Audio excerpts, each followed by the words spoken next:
We are ready to begin our project with making a Chromebook case. In this video, I'm going to talk through steps 1, 2, 3, and 4. So, step 1 says place both pieces of fabric right sides together. So I have all three of my fabrics sitting out, my 2 pieces and my batting. I'm just going to take my batting and set it off to the side. So step 1 says place both pieces of fabric right sides together. So right now these are both of my right sides, so I'm going to flip this blue floral over. I want this to actually be my outer fabric, so I'm just gonna make sure it's on the top, and you'll see why here in a second. So we're gonna put both of the pretty sides together. And we're gonna make sure that it's all matched up all the way around. Our edges are even.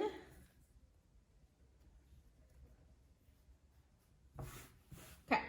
So step 2 says place batting on the wrong side of our outer fabric. So our batting is going to want to be hidden between our 2 layers. So we're going to put it on the wrong side of our outer. And this is not like a fusible interfacing. It does add stability, so it can be considered interfacing, but this is the sew-in version versus fusible, so it's not iron-on, okay? So we want to go on the wrong side so that way it is not shown whenever we turn this right sides out. So this is step 2, place the batting on the wrong side of the outer fabric. Step 3 says place all 3 layers together, leave a 4-inch opening in the middle of one of the short edges.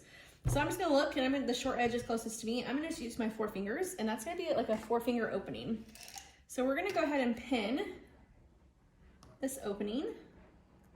As a reminder, double pins are like stop signs, so they signal the start and the stop of a stitch line. So I'm going to put those double pins in together, and that's going to be where we turn our bag inside out later on. So here's my opening, and I'm just going to continue to pin all the way around. So this is step 3. As always, we want the tip or the point of your pin going in towards the center and the ball facing out, so it's easier to take your pins out when you sew. And I like to pin at each end and then the center, and then the halfway point between each of those. So I'm going to go ahead and pin all the way around.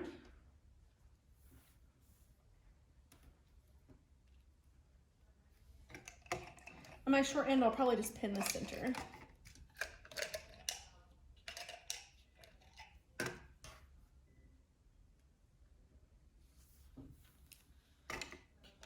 All right.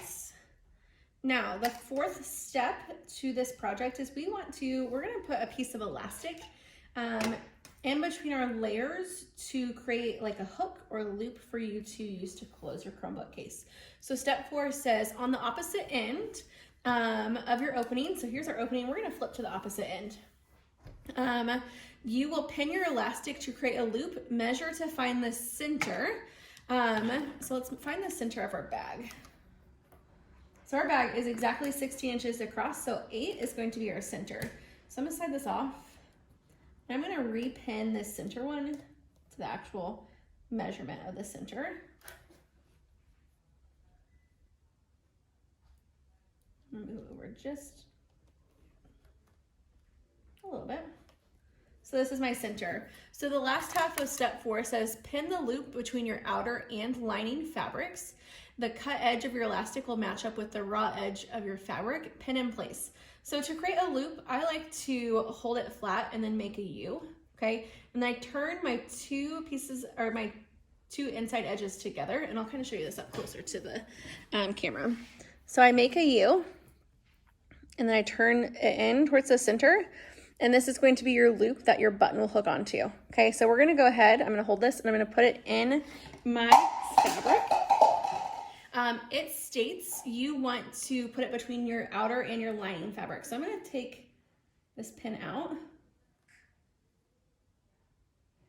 and I'm gonna have to measure again. So that way it's easier to do it this way. So have this in front of you. I'm gonna scoot this back just a hair. It needs to go at the 8 mark between both of my layers. So I'm gonna open this up, and you can see it's gonna go between both of my fabrics. I'm gonna place it, and it says place the cut edge of your elastic to the raw edge of your fabric. making sure it's at the 8. And then we're going to pin it in place. And it's nice and hidden. You see, you don't see the loop out here. And then we're ready to move on to step 5, okay? And step 5 is where we are sewing, but just make sure you have pins all the way around. You have an opening on one short end, and you have your elastic hidden on your second short end. And then you may be ready to move on.